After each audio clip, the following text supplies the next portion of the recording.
Friends నమస్తే, మీరు శ్రీలహరండి. మన నర్సరీలో మొక్కలు నీళ్ళు పడుతుంది చూడండి. ఇప్పుడు నీళ్ళు ఎన్నో రావట్లేదు, ఎండాకాలం కదా, కరెంట్ సరిగ్గా ఉండక నీళ్ళు ఎన్నో ఉండట్లేదు, మొక్కలన్నీ వాడిపోతున్నాయి.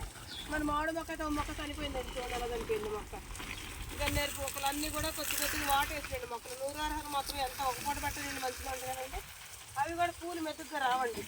ఇదిగోండి ఇక్కడ కూర్చుని ఎంత బాగుందో, అదో కూర్చుని పల్లె పూసింది కదా, పింక్ రంగు పూలు బాగా పూసాయి. ప్లస్ ఏంటంటే ఇదిగోండి ఇక్కడ మన నల్లేరు ఎంత బాగా పైకి వచ్చిందో. మొన్న మొరం పంపిస్తే మా అమ్మగారు మొరం పెట్టానండి. ఇవి రకటి మొక్కలు ఎంత బాగా పూలు చూపించుకోండి. అందులో పంపు మొక్కలు ఉన్నాయి, మందార మొక్కలు ఉన్నాయి. అవేంటంటారు,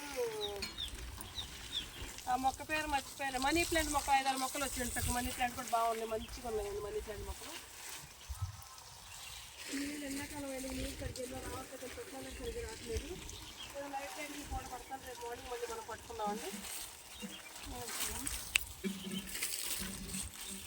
చేతంటే ఒక్కసారి మొత్తం ముందు కూడా పట్టేస్తానండి. పైపు గేదెలు లేవు కదా, పెండగట్ట ఎక్కువ ఉంటే ఇట్లా పట్టేస్తానండి. నీళ్ళు ఇట్లా మొత్తం ముందు పట్టేసుకుంటామండి.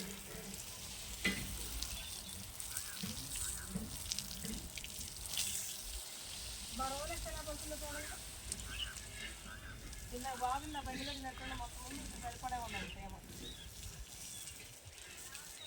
తుమ్ములు ఎక్కడ మధ్య మధ్యలో కూడా చిన్న కొద్దిగా లైట్గా పడతానండి, ఎక్కువ పట్టాలి సరిపోతుందండి. మన మళ్ళీ మొక్కతో వీడియోలు పెడితే మొక్కలు వస్తుంది.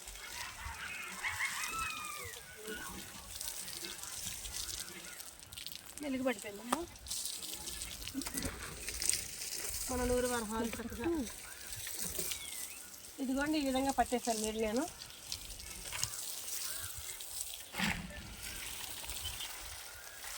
మన వీడియోలో పెట్టే పూల మొక్కలండి, నేను పెట్టే వీడియో పెట్టాను. ఓకేనా అండి, మీకు నచ్చితే ఫ్రెండ్ నాకు ఒక లైక్ ప్లీజ్ సబ్స్క్రైబ్.